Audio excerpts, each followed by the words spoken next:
Geelong Buccaneers 14 defeated the Bendigo Dragons on 0. The Dragons were coming into the game at Corio full of confidence after last week's stunning victory over Croydon. The Bucks had a solid yet underwhelming victory over the Barbarians a week earlier. This was given the billing of Game of the Week, but it failed to live up to expectations. The Buccaneers scored twice, leaving the defense to shut out the Dragons. After leading 8-0 at the half, the Bucks added 6 more points to run out winners.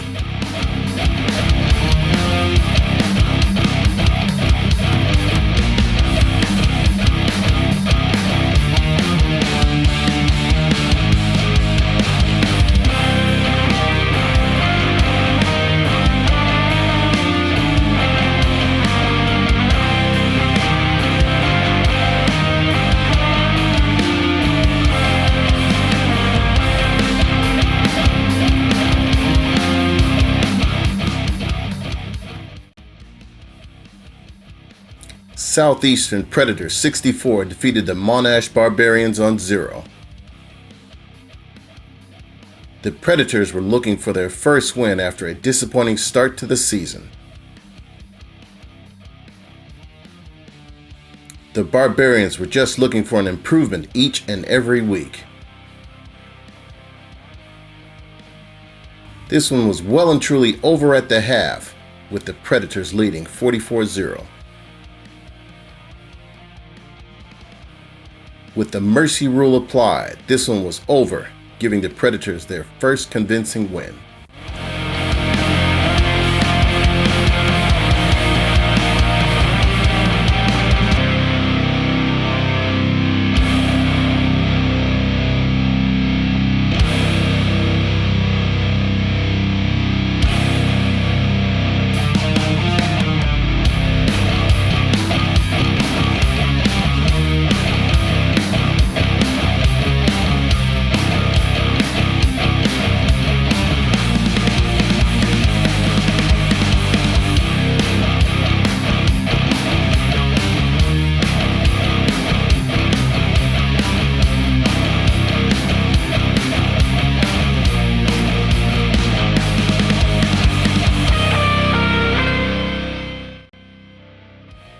Pakenham Silverbacks 18 defeated the Northern Raiders 14.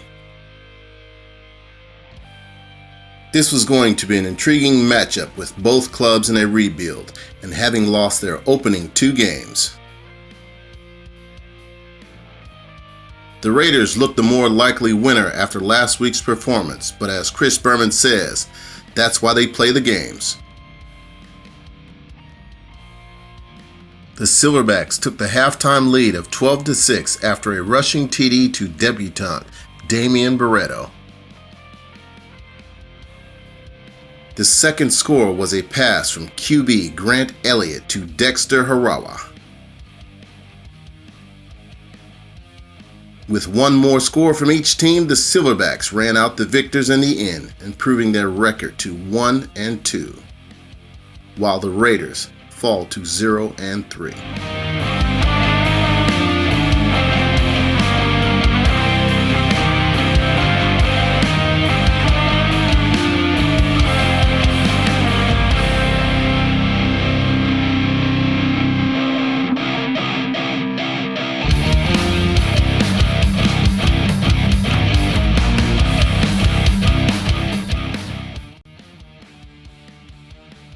Western Crusaders 32 defeated the Monash Warriors 13.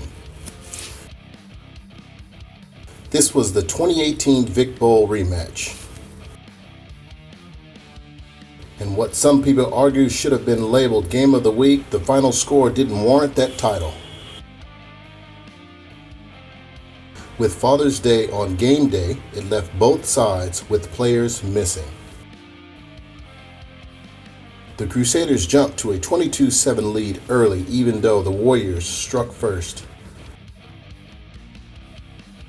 The Warriors had to play catch-up football for the rest of the day and just couldn't make up ground on the Crusaders. The best performers on offense for the Crusaders were wide receiver Prince Coleman and running back Rohel Akhtar. While on the defense, they were led by free safety Andrew Young and defensive end Lincoln Mayer. Linebacker number 41 for the Warriors was their standout player. The question is, who is going to stop this Crusader juggernaut? Or will they continue to destroy all before them?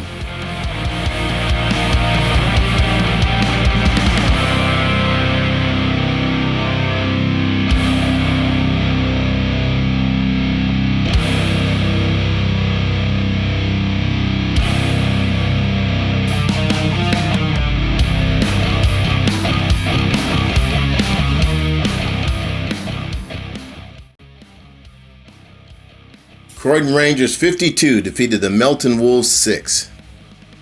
In what looked like a day of wind but rain later, the weather didn't hold out for this one in the end. For the third week in a row, the Wolves started slow. The loss of starting quarterback David Parkinson after a sack on the first play from scrimmage didn't help their cause. More fumbles from the snap this week due to backup QB being put into the game. After the first of 4 fumbles by the Wolves, the Rangers recovered and 2 plays later punched in the first TD for the match. The Wolves' offense just couldn't get anything going, with most runs being stuffed for minimal gain or loss of yards. The Rangers are an outfit that the majority of their players have played together for over 10 years, and they perform that way.